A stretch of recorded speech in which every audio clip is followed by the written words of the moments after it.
All right, so let's begin the Chapter 5 test review part 2. So, what is the length of midsegment NO? So, two special properties of midsegments, as we talked about. A midsegment is a segment that its endpoints are the midpoints of two sides of the triangle.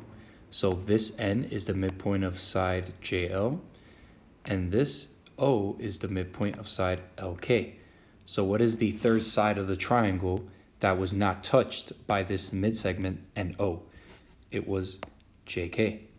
So that means now there's a relationship between this NO and this JK. Those two relationships are that NO and JK are parallel, and that NO is equal, the length of NO is equal to half the length of JK. So that actually answers my question right here, that what is the length of NO? Well, NO is half of JK.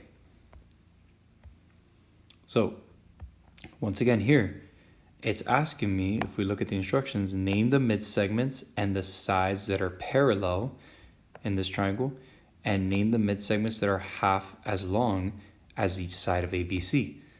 So, I'm trying to hide the answers, but we should know that this DE is parallel to what? CB. And if ED is parallel to CB, then that means that this ED is also half the length of CB.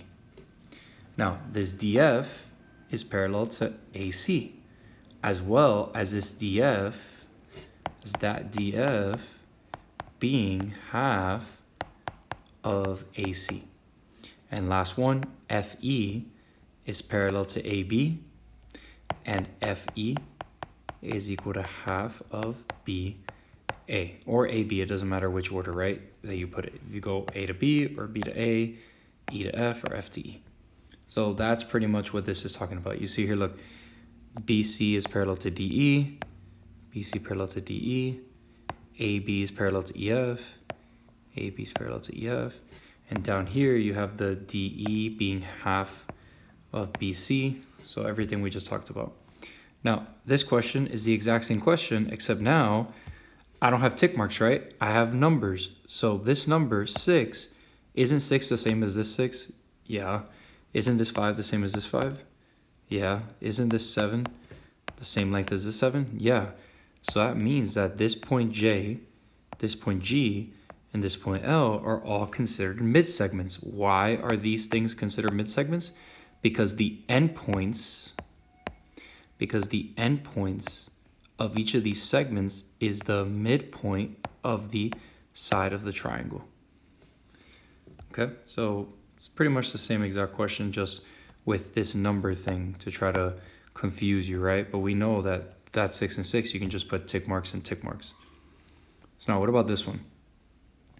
Points E, D, and H are midpoints of the sides of the triangle.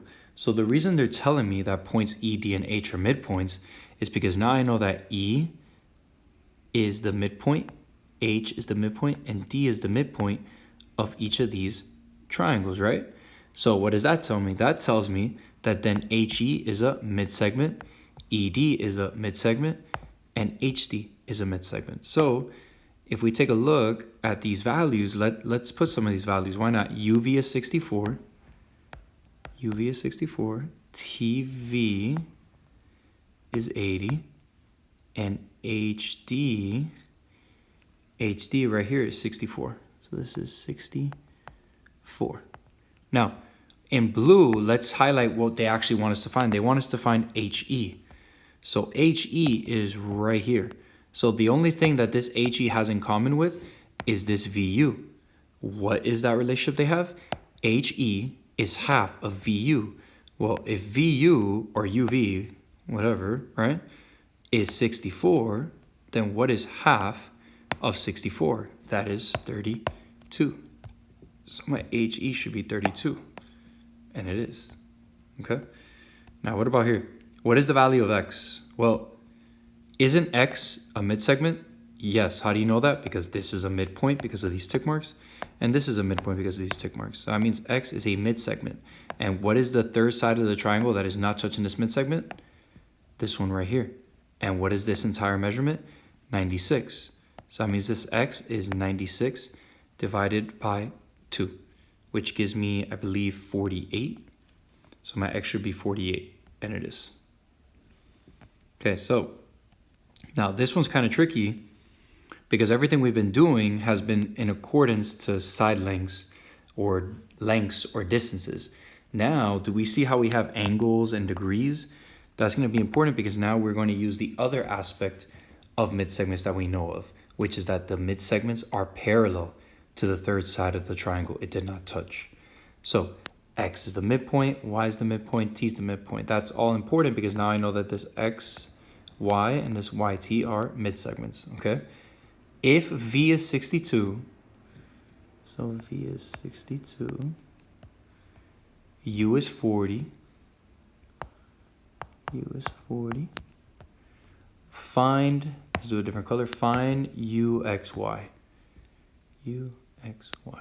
So here we know that X has a relationship with which angle? With the 62. Right here, this 62 and this angle are just corresponding angles. And what can I do to help me better see that? Well, I can extend my lines that have both of those angles. So this XY and this VW are both what? Parallel. And if both of these lines are parallel, then that means there has to be a transversal transversing these parallel lines so that I have a relationship between the two angles that I desire. What two angles? This one and this one. So this would be the line that makes it so that this 62 and this angle are corresponding angles. And what do I know about corresponding angles that lie on parallel lines? That they are congruent. So it should be 62, and it is. So find the value of X. Well, I know that X is this third side, so which mid-segment has a relationship with this side? It will be this one. And what's the length of this guy? It's 23. So now, if this is half of this, then that means that this should be double of this. So if this is 23, this is 46. Okay, so now, once again, I want to find the value of X, right? X. So I can set up this equation. Y is equal to half of 2x plus 10 because Y is the mid-segment of this side of the triangle. But why should I not do that? I'm not going to do that because if I set Y equal to something X, then can I solve for X or Y? Can I solve for two variables at the same time? I cannot. So I'm going to have to put this X and this 8x minus 60 into the same equation. So I'm going to have that this X is equal to what? It's equal to half of this guy. So X is equal, because X is the mid-segment, right? And I know the mid-segment is equal to half the third side of the triangle it didn't touch. So this X is equal to half of 8x minus 60. And remember that this 8x minus 60 is an expression, and when we multiply or divide an expression, I need to multiply both terms, or if it was something like 2x plus 4 divided by 2, I would need to divide this side and this side as well. So let's do distributive property. What is half of 8x? That is 4x. What is half of negative 60? It is negative 30. Now subtract 4x. Negative 3x equals negative 30 divided by negative 3. So my x is equal, my x is equal to 10. So my x is equal to 10. And it is right here. Okay. So this is probably the hardest question on your exam. So let's go piece by piece. So I'm going to try to delete these, right? Because to make it easy, to make it more challenging, so we don't just cheat, right? We just, oh, this is the answer, you know? Be kind of boring if I just gave you the answers, especially when you don't know if you're gonna get the same questions as me and the same points. So now let's do part A in blue. So find the coordinates of H. Oh wait, before I even do this, let me read this and see if there's any information that I can already start drawing. The coordinates of the vertices of the triangle shown are, okay, boom, they gave me my coordinates. So E is 1, 4, F is 7, 8, and G is 5, -4. Okay, now use the triangle to answer parts A through C. All right, so find the coordinates of H, the midpoint of EG, and the coordinates of J, the midpoint of FG. So let's find the coordinates of H, which is the midpoint of EG.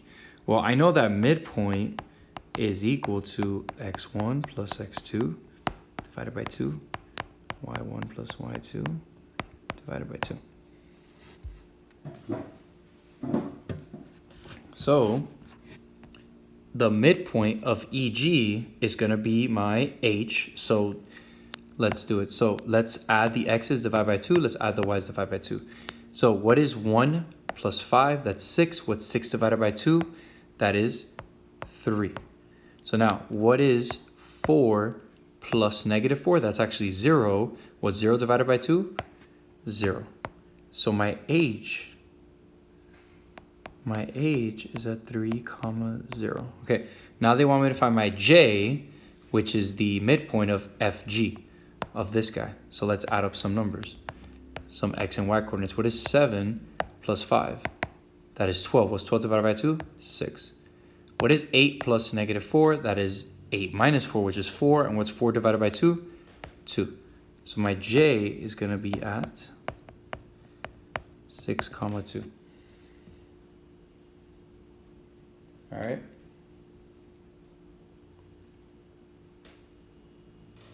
So now we got the points. So did I get the points right? H is 3, 0, and J is 6, 2. All right, perfect. So now let's see the next question. Show that segment HJ is parallel to segment EF. So segment HJ is parallel to segment EF. So they want us to prove that this is parallel to that. What is the way that we can determine if lines or segments are parallel? We need to figure out if they have the same slope. So let's find the slope of HJ. Slope is rise over run, right? Or y2 minus y1 over x2 minus x1. So the distance from 0 to 2 to rise would be 2. The distance from 3 to 6 to run would be 3. So my slope is 2, 3. Now, what about the slope of EF? Okay, so the rise, however much I'd have to rise, is the distance from 4 to 8, which is 4, right? So I went up 4, and then to run is the distance from, whoops, right here, there's a 1, right? The distance is from 1 to 7, which is 6. So now my slope is 4 over 6, which can be simplified to 2 over 3. And now, if this slope is 2 over 3 and this slope is 2 over 3, then what do I know about both of these lines HJ and EF? That they are parallel. Okay, so are they parallel? The segments HJ and EF are parallel because they both have the same slope, which is 2 over 3. Now, the last one. Right? So the last one is show that HJ is equal to half of EF. So in order to show that some measurement is half of another measurement, I need to get some numbers. So how can I find the distance of HJ, or the length of HJ? Well, I know that a vertical segment's distance is the y2 minus y1 absolute value. I know the horizontal distance is x2 minus x1 absolute value. So to do a diagonal one, to find this diagonal length, I actually have to use Pythagorean's theorem, which is c² equals a squared plus b squared, with my c squared being my hypotenuse. And what's my hypotenuse right here if I make this little invisible triangle? My c, or my hypotenuse, is the actual length that I desire. Now, does it matter which one is going to be a or b? So once again, your c is your hypotenuse, and your a and b are your legs. And does it matter which order? No, it does not, because I'm adding them at the end of the day. 3 plus 2 is 5, and 2 plus 3 is 5. So it doesn't matter in what I add or multiply first. It matters when I subtract and divide, but we're not doing that right now. So now my legs of this triangle are the two legs, the two sides of the triangle that are touching that 90 degree. So this is one leg and this is another. So if I make 2 my A and 3 my B, when I plug it into the formula, I should get c squared equals, what is a squared? What is 2 squared? That is 4. What is b squared? What is 3 squared? That is 9. So c squared equals 13, and now I can square root. So this distance right here is square root of 13. Now I want to find what HJ is, EF is now. So how much did I have to rise? 4. So when I do Pythagorean theorem, aren't I just going to be left with c squared equals, what's 4 squared? 16. What is 6 squared? 36. So now I should have, right, c squared equals 16 plus 36, which is what? 52. And now I need to square root the 52. This 52 can be further simplified into square root of 4 times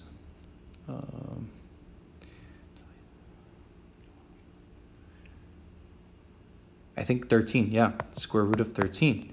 Now this square root of 4 is a perfect square, so we can already take that out, so that on the outside of this evaluation that I'm doing, what's the square root of 4? 2, and 2 goes to the outside. It's no longer a square root. It's no longer a radical. And now this square root of 13 has to drop because square root of 13 can't be simplified. So 2 square root of 13. So now this is 2 square root of 13. So now they want you to prove that HF is half of EF. So let's do that. So what is my HJ? My HJ is square root of 13. They're saying that that has to be equal to half of EF. And EF was what? 2 square root of 13. And I'm always going to put a 1 under it.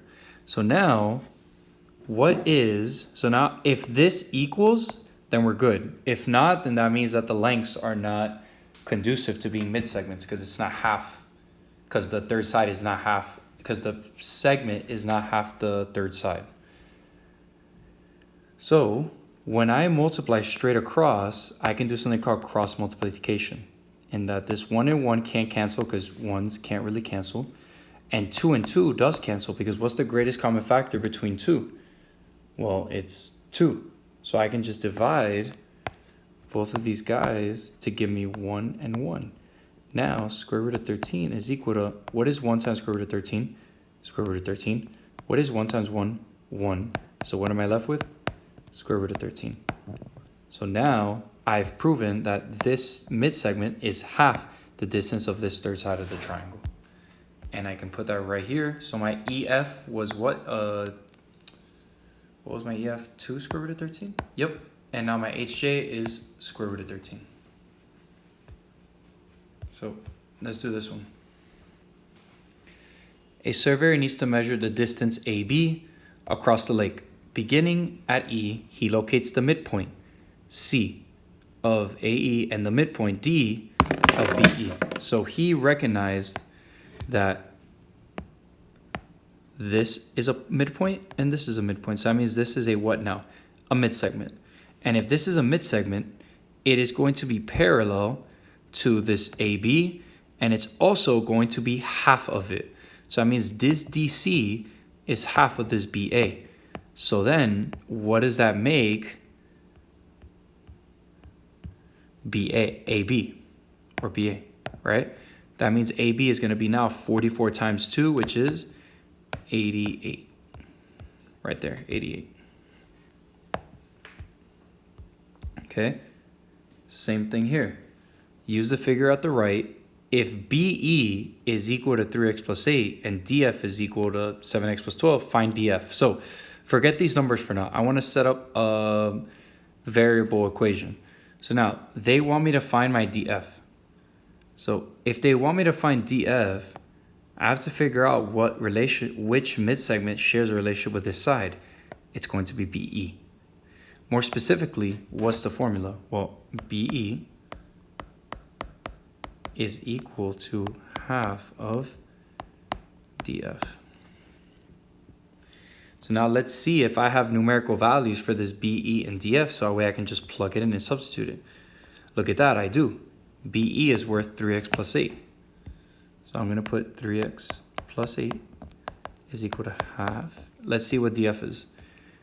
DF is 7x plus 12. 7x plus 12. Now, this question is a little tricky because I'm going to have decimals, but there's a trick that you can do to not get decimals, which is what I'm going to do, is that if this thing is being multiplied by 1/2, if I'm able to divide the entire expression by 2, then it cancels out because now I'm multiplying by 2. So I'm really multiplying by 2 over 1. Doesn't these 2's cancel out and these 1's are just 1's? So what am I left with after I multiply this entire thing by 2? Well, that multiplying by 2 pretty much got rid of the half. So now I should just have 7x plus 12. So now what you do to one side of the equation, you need to do to the other as well. So that means that this 3x plus 8 is also being multiplied by 2 as well. So now, what is 2 times 3x? That's 6x. What is 2 times positive 8? It's positive 16. I'm going to subtract my 7x, subtract 7x, subtract 16, subtract 16. So now this is negative x equals negative 4. And if I divide by negative 1, I will get x equals 4. So let's see what my answer is. Yeah, okay, so my x is 4, but that's not what I want to find. I want to find df. So to find df, I need to plug this back into there. So what is 4 times 7? 7, 14, 21, 28. What is 28 plus 12? That is 40. So my answer is 40, so I was correct. Okay, now, very important. The smaller your angle, the shorter the opposite side will be, and vice versa. The shorter the side length, the shorter the angle will be. So, to do a question like this, I need to pretty much list them in order from smallest to largest. Well, I know that the smallest angle will be the one opposite to the smallest side. So it looks like CA is the smallest side. So what side is opposite to CA? B. Let's look at the next biggest one, 4.8. 4.8 is opposite to which angle? A. And then the last one, the biggest side length, is opposite the C. So my answer should be BAC. And it is, it's right here. Okay. Now, when you do something like this, list the angles of the triangle in order from smallest to largest. ABC, where CB is 7, AB. Okay, so all these measurements. So what I'm going to do is draw a triangle. I'm going to say A, B, C. So now, CB is 7, AB is 10, and AC is 4. So now, if I want to find the smallest to the largest angle, which is my smallest angle, it's the one opposite to the 4, which is B. Now, what's the next one that's getting increasingly bigger? Whoops. A, right? From 7 to this angle A. And then the last one is this 10 to the C, so C is the biggest one. So my answer is BAC, and that's right here. Okay? Now, this one, list the sides of the triangle in order from shortest to longest. So in order to do that first, I need to find this measure right here. So So I'm gonna use my calculator really fast.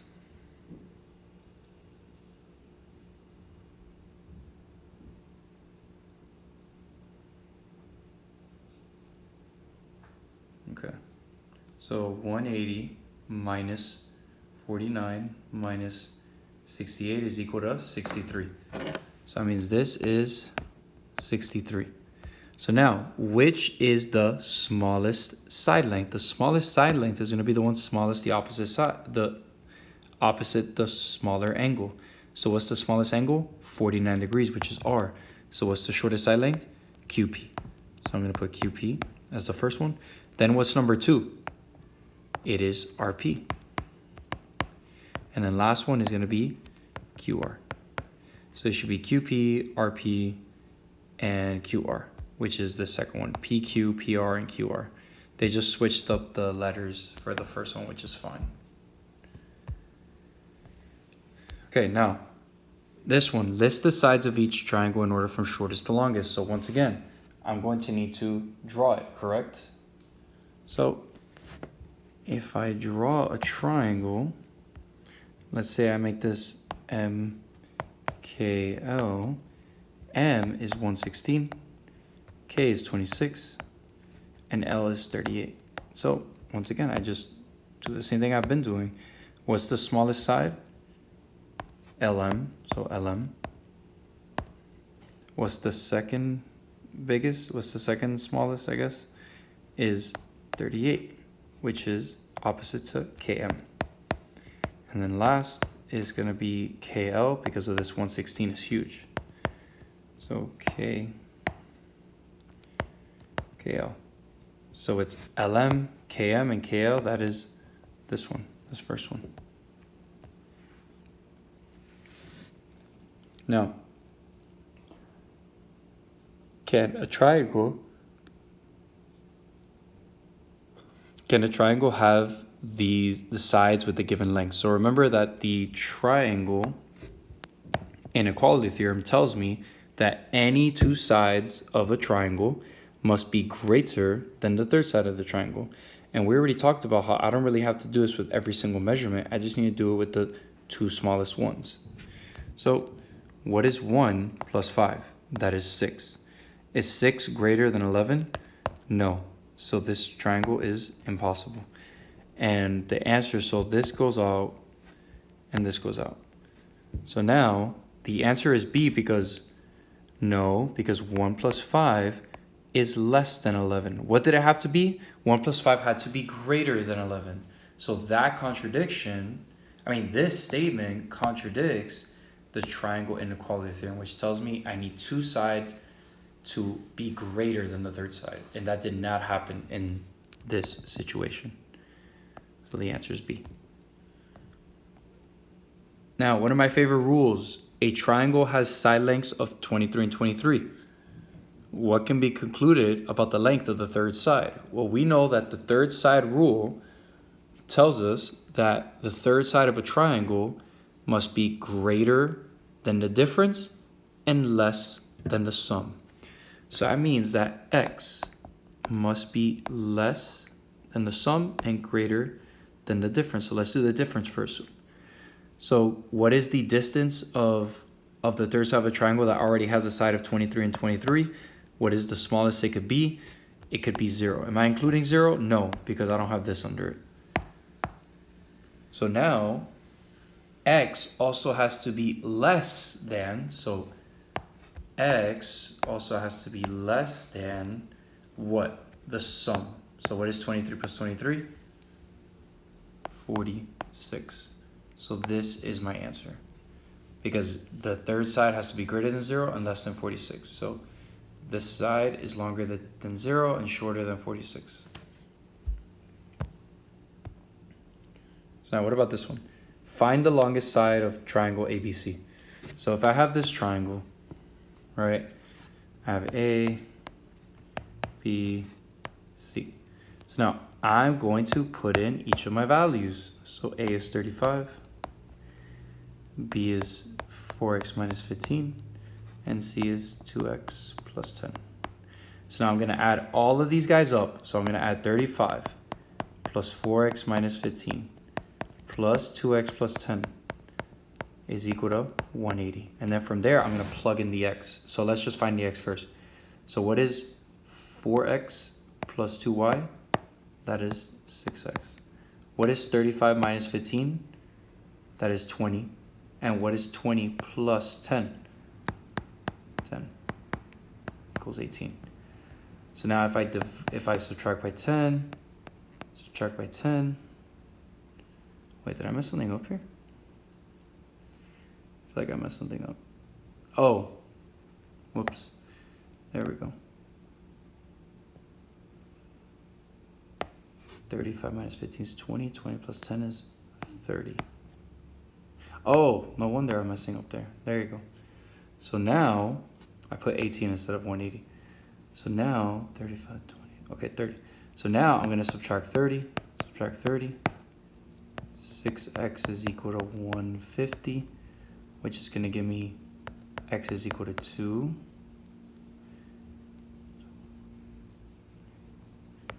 I think 25. Yeah, 25. So now, if x is 25, I don't care about the x being 25. They want me to find my longest length.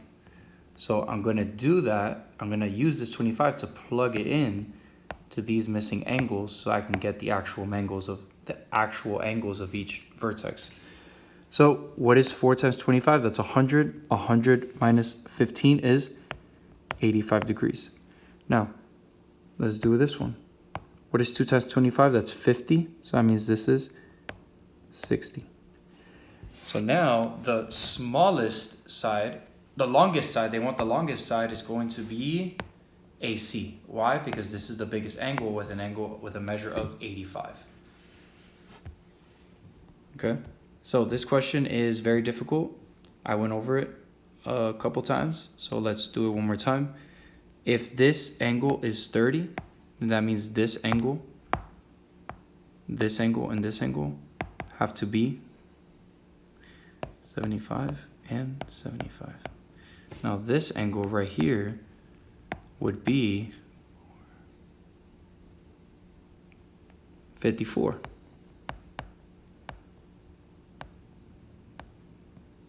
So this is the problem that is with this question. This side length is being shared by this left triangle and this right triangle. So this side length can either be opposite to the 30 or opposite to the 54. But okay, so let's do this. So here, according to the left triangle, this QS is the smallest side. So I'm going to put a little 1 for the smallest. In this example, QSR, the smallest is SR. So how can I begin to compare that? Well, there is no way that this side can be compared to this triangle because this side of the triangle is not being shared with this triangle. So I can't compare those two. But what I can compare is this one, right? Because QS is a part of both the left and the right triangle. So even though this triangle, this side length is opposite to the 30, it's also positive to the 54. Opposite. I meant to say opposite. This QS is opposite to 30, and this R is opposite to QS. So that means when I begin to compare things here, I need to use this 54, and I need to use this 36. This has little impact on me because he's outside. That's like if I take someone who's not my family to make a family decision for me. It's not smart. He's outside of the family. I don't need that right now, right? So this side length could be 30, but it also could be 54. So we're always going to go with 54 because I'm also comparing what side? This SR. So now what's actually shorter? A side opposite to 54 or a side opposite to 36?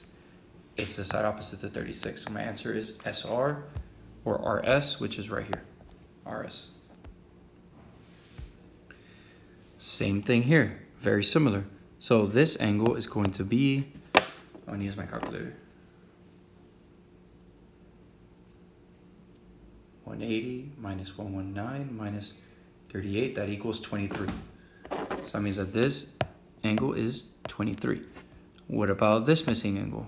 Let's do the same thing. We're doing the triangle angle sum theorem, right? 180 minus 118 minus 34. That gives me 28. Okay, so now, in this left triangle, let's do the left triangle in orange. The smallest side is DB. This is the smallest side right here. I'm put a 1 next to it to make it to signify it's this one. Now let's look at the smallest triangle on my right triangle. That would be AB. Now, even though a side opposite to 23 would be smaller than a side opposite to 1, but we know that this DB is being shared, right? So it's not actually opposite to the 23, or I mean it is, but it's also opposite to the 34. So now if I just focus on this triangle to the right, if this side length is opposite to 28 and this side length is opposite to 34, then which one's bigger? The AB. The AB is longer. I mean, whoops. Yeah, shorter. We're looking for the shortest side. My bad, I didn't mean to say longer. So this side is the shorter side because it's opposite of 26, and this side is opposite of 34. So my answer is AB. Okay. Now, what about this one? Super easy, guys. The second step of an indirect proof is always to temporarily assume that the negation of the thing you're trying to prove is correct. So, write the second step of an indirect proof for the given statement. Well, what that means is that the second step of this is just going to be the negation. So, triangle PDA is not a right triangle. Not a right triangle. What about this one? Search for the contradiction. What two things are going to be kind of at odds with each other? So let's just take a look at some examples. Let's take a look at 1 and 2. Are 1 and 2 going to contradict each other? So Elena spent over $39 for 3 items. Each of the 3 items that Elena brought cost more than 11. So if each of the items that she cost were more than 11, then that means I'm going to spend 11, 11, and 11. So if I just spend 11, 11, and 11, or let's say 12, 12, and 12, because it has to be more than 11, what's 12 plus 12 plus 12? That would be 36. Is 36 over 39? No. But could I have spent $15? Yes, I could have. What's 15 plus 15 plus 15? That's 45. Isn't 45 greater than 39? Yes. So that means there is a situation that 1 and 2 could work. So there is no contradiction there because it could work. So I know we see the answer. So let's just look at 1 and 3. 1 and 3. Elena spent over $39 for 3 items. None of the 3 items that Elena bought cost more than 13. So none of these items costed more than 13. So if she bought 3 items, none of the 3 items that Elena bought cost more than 13. So let's assume they did cost 13. So what is 13 times 3? 39. Now, Elena said she spent over $39. So if none of the 3 items that Elena brought cost more than 13, so let's say it's 12.99. Well, if all 3 items cost 12.99, that's the highest possible amount that could exist here. So let's do the math on that. This would be 27, 29,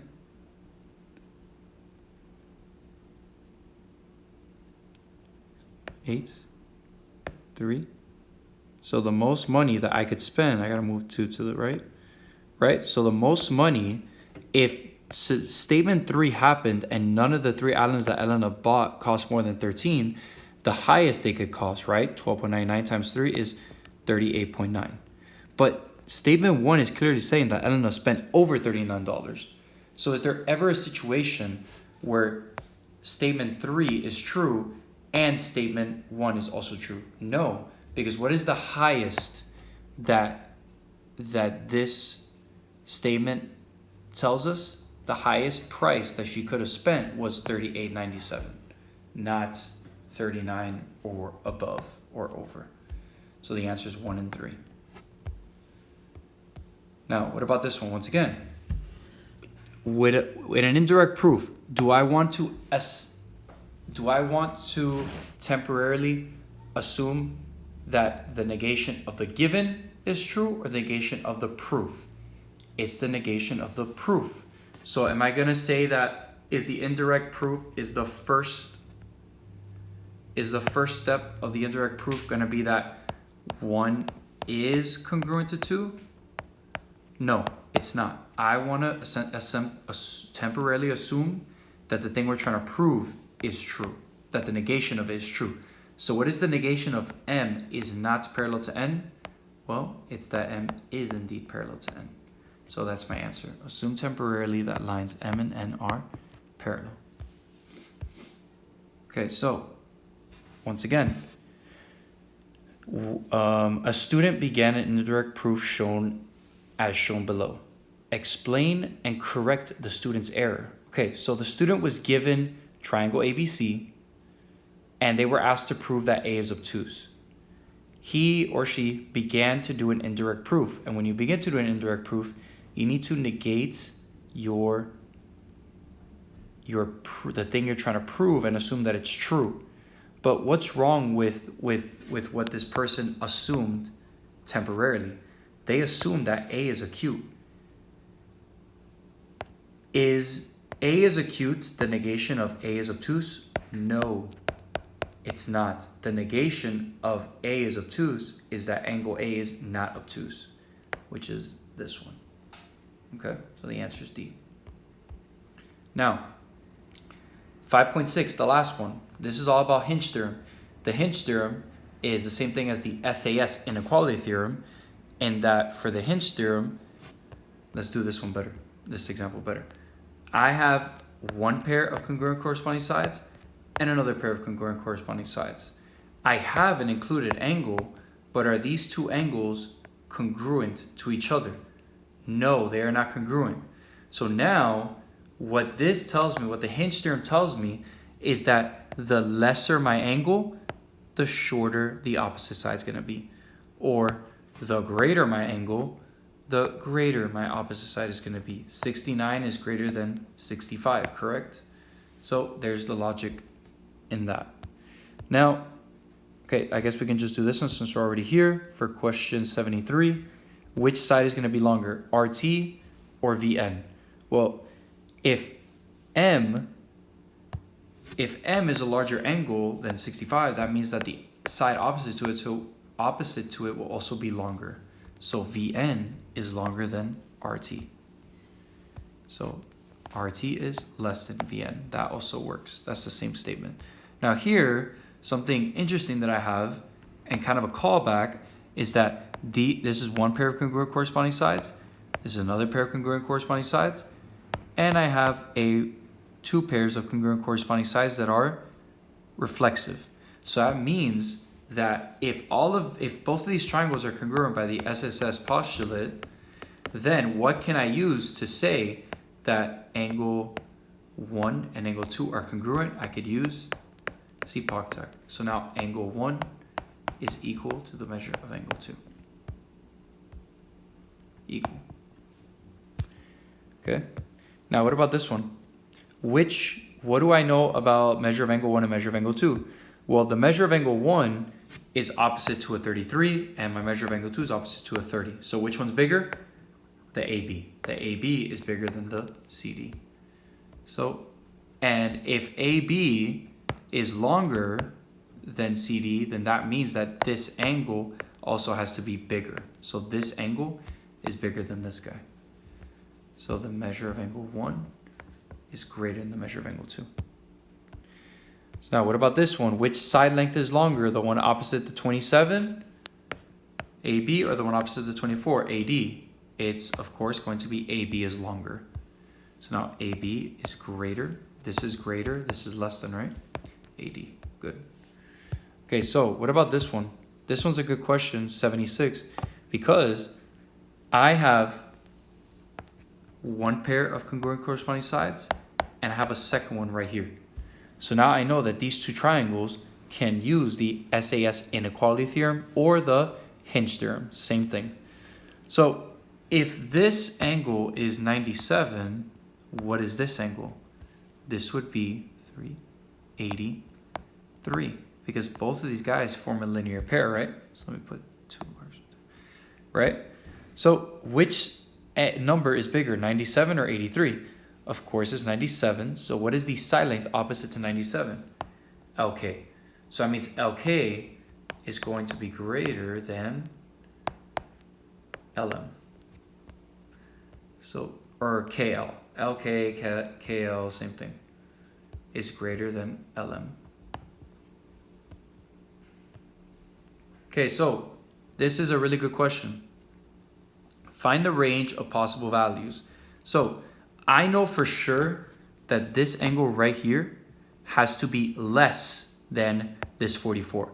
Why do I know that this angle has to be less than this angle? It's because this angle is opposite to a smaller side. So the angle is going to be smaller. This one is opposite to 7. So this angle is going to be bigger. So that means the biggest angle that this blue one right here could be without actually causing an issue has to be less than 44. There's a reason I put less than 44, because if I would have put less than or equal to, then that means this angle at some point could have also been 44. Is that going to work? No, because 44 is opposite to 6 and 44 is opposite to 7. Is that how the hinge theorem works? No, it does not. So that means the biggest that this angle can be, the biggest that this angle can be, what the heck? The biggest that this angle could be without actually causing an issue is up to 44, non-inclusive. You are not including that you're not including that it's going to be less than or equal to. So I can take this out. So now let's add 3. So x is less than 47. Doesn't this look perfectly right there? Perfect. So now this is the max. So the max that x could be is 47. 47, right? So what is the minimum that this angle can be? What is the minimum that this angle can be without actually including that angle? An angle can never be 0. So that means I'm also going to have x minus 3 has to be greater than 0. So now I'm going to add 3. X is greater than 3. Now this does not look like this format. So I'm just going to flip them. So instead of x is greater than 3, I'm going to say that 3 is less than x. And that's going to go right there. Okay, so that's how you got those two answers. Now, this one is kind of tricky, right? So explain your reasoning. Well, what you have to recognize is that they're giving you these, they're giving you this. They're giving you this and this on purpose, because now I know that this is the same length of this guy, right? And what do I know about this length right here? Isn't it being shared? So it's just reflexive. So I have one triangle with two. I have two triangles now with one pair of congruent corresponding sides, a second pair of congruent corresponding sides, and an included angle between those two sides that are not equal. So now, which side is longer? The one opposite the 88 or the one opposite the 90? It's the one opposite the 90. So PT is bigger. Okay, or longer, whatever, longer. So, and I know that this is the hinge theorem, not the converse, because I know the hinge theorem starts with angles to side lengths. I wasn't given my side length. I was only given my angles. So when I use my angles to find my side lengths, I use the hinge theorem. The converse of the hinge theorem would be if you had your side lengths and they wanted you to find your included angles. But that's not what we had right now. So it is the hinge theorem, and then PT is greater than QR. PT is bigger, right? Or longer, or greater. All right? So now, what about this one? A student draws the figure to the right. Explain why this figure could not have the labeled dimensions. Then describe a way to change the dimensions to make the figure possible. So if we take a look at this diagram, something's really, really weird, because how can the side opposite to 99 degrees, which is the bigger angle, right? We have 95 and 99. So how could it be the case that a side length opposite a bigger angle is smaller than a side length opposite a bigger angle? That makes no sense, right? So what is the reason? So let's read the question. Which of the following correctly explains why the figure cannot have the labeled dimensions? Well, can't have the labeled dimensions because this side length is too long. No, sorry.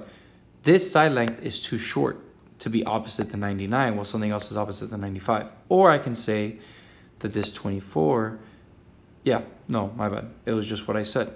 It's impossible for the 99 degree to be opposite a smaller side when that 99 degrees is the bigger of the two angles. So my choice is the longer third side is opposite the smaller included angle. The longer third side is opposite the smaller included angle. That's true. Okay, so now in what ways can I change this around? If I decrease the length of the side labeled 22, if I make this smaller, so let's say I make this 20, did I really do anything? No, I didn't, because the problem still arises that this 99 is opposite to a 20. Okay, so that's not gonna work. Decrease the length of the side opposite the smaller angle. Now that could work. If I made this, decrease the length of the side opposite the smaller angle. What's the opposite of the smaller angle? This one. So this is the side opposite to the smaller angle. Decrease the length of the side opposite the smaller angle. So this is the smaller angle. So I'm going to decrease this side. So let's say I turn it into instead of a 24, it's 20. Right? So now, decrease the length of the side opposite the smaller angle so it is shorter than the side opposite the larger angle. So decrease the length of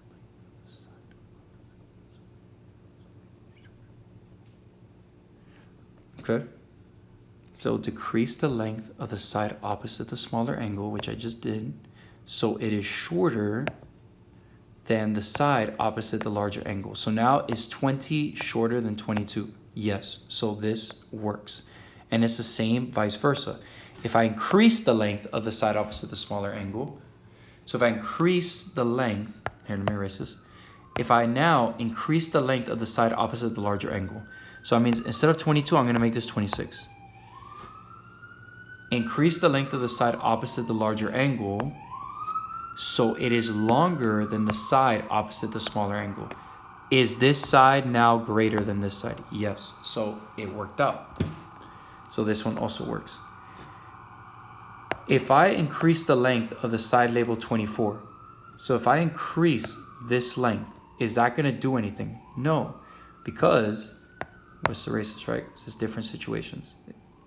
So now, if I increased the amount I made, so let's say I made 26 here, would this entire graph make sense? No, because how is a smaller degree still going to be facing a longer side length while a bigger degree is facing a smaller side length?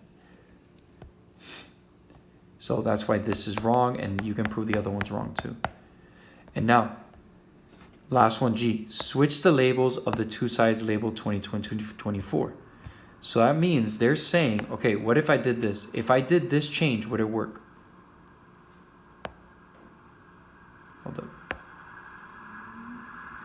So if I switch this to 24 and this to 22, would that work? Yes, it would. Because now, what is the bigger angle of these two? The 99, right? What is the bigger guy in this room? 24. So that means that if I made this change, then I'm good to go. This and to this all makes sense. So these are the three changes that I can make. Now, the last one. So what you have to recognize they want you to list the lengths of these segments of AB, BC, CD, DE, and EF. They want you to list the lengths of these segments from least to greatest. So one thing to notice is that all of these triangles are what? Isosceles, guys. And if all these triangles are isosceles, right, because I have this side and this side congruent, I have this side and this side congruent, this side and this side congruent, this side and this, all of them are congruent. So now, what do I know about the base angles of isosceles triangles? They're always going to be what? Congruent. So that means that in these isosceles triangles, this is going to be 73, 66, 69, 65, and 71. So now you got to use the triangle angle sum theorem to find the measures of each of these interior angles. What type of angle are these called in an isosceles? So if these are the base angles, then these are the vertex angles. So let's find the vertex angles of each one. So 180 minus 73 minus 73, I get 34. Whoops, 34. What's 180 minus 66 minus 66? That is 48. What is 69 plus 69? Subtract 180. So this is 42.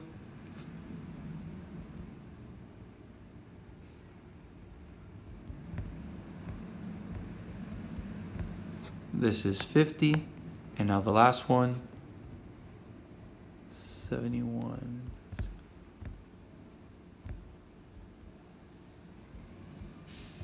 So this is 38. So now, what is the least?